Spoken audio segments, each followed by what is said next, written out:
మనకేమో ఆస్తులు తనకేమో పస్తులు, మన ఏమో ఆశలు తనకేమో గోసలు. పంటను చంటి బిడ్డలా తాను కంటికి రెప్పల కాపాడుతుంటాడు.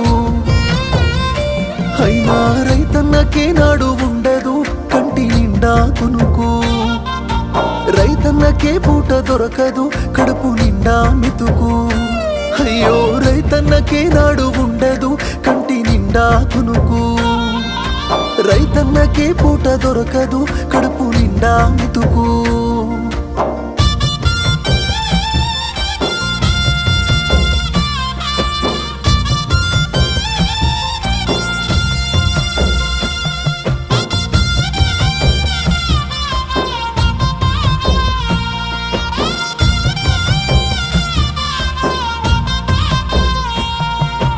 గిట్టుబాటు ధర పంటకు రాక మూడు బారిపాయే రైతన్న